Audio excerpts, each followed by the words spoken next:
Today I come to you from a wonderful place I got to visit last week with a friend.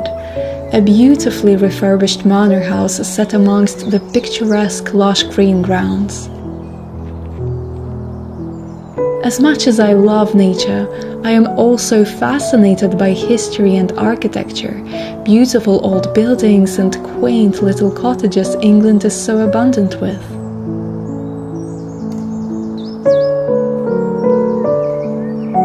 Setting foot on the grounds where people walked, lived, dreamed about their future just like I do today, but many, many years in the past.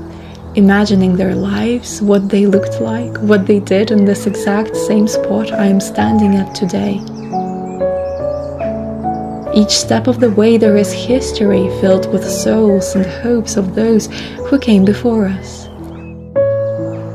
When I imagine the scope, the quiet, endless flow of time in which I am but a speck, a tiny memory once lived and someday to be forgotten, it truly makes me appreciate the moment I am experiencing right now.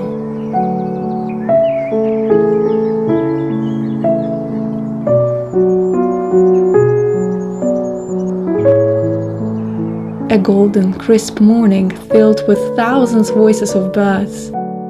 A breakfast outside in the quiet company of a friend, waiting for the rest of the world to wake up. Perhaps 100 years in the future, someone else will set their foot here and have these similar thoughts, wondering who else had walked this path before them.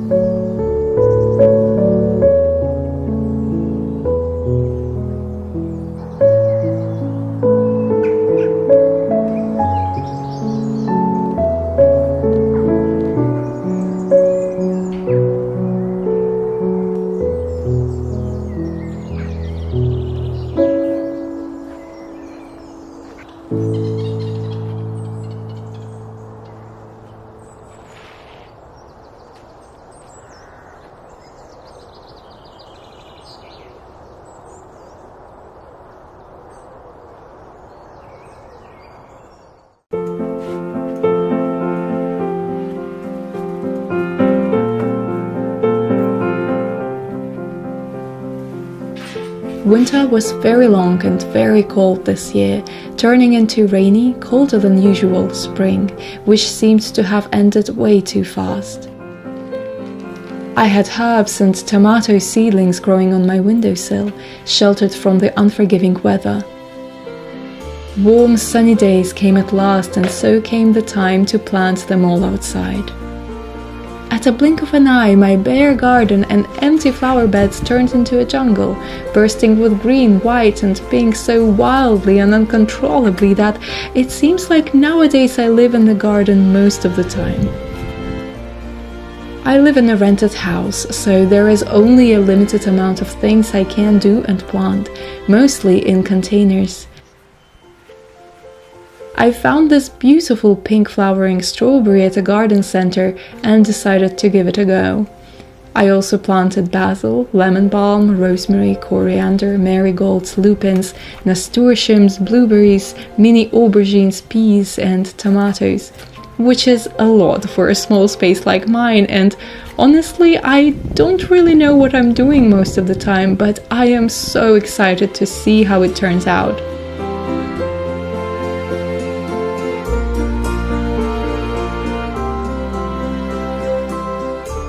Last year's drought and this year's extended winter hurt many plants, but I am hopeful and positive this far.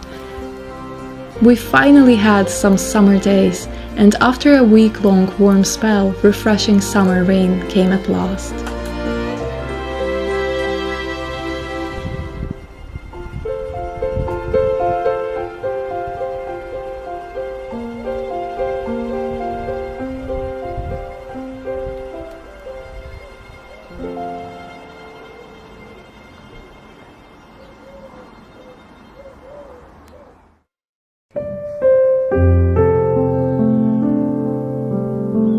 I've spent many balmy evenings outside in the early days of June, walking endlessly until the silver crescent moon appeared in the blue sky.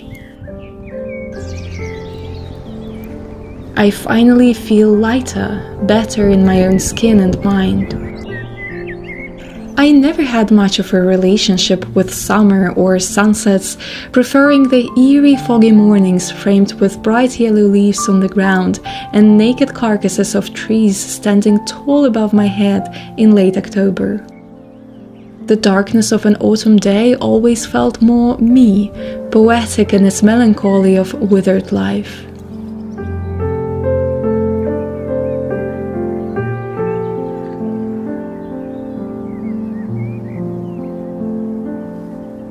But suddenly I fell in love with summer and with sunsets, with cotton candy-colored evening sky. A burst of yellow buttercups chaotically swaying in the warm wind.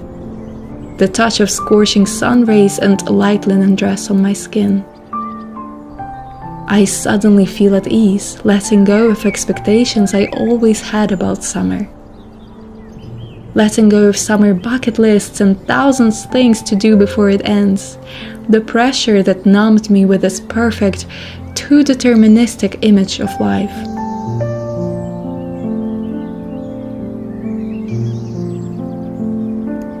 Somehow I simply stopped trying to fill my life with perfect moments, but rather with many feelings. The feelings of the moment. Strong, bursting, vibrant, like a hot summer sunset in the middle of June.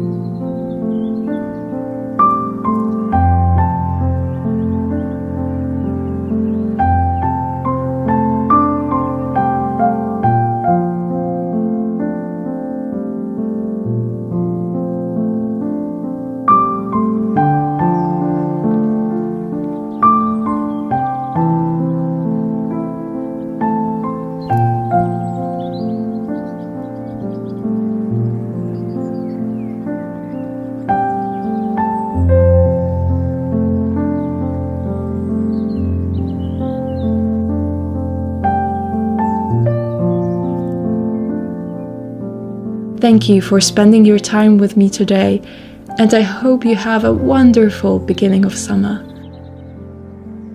See you again next week.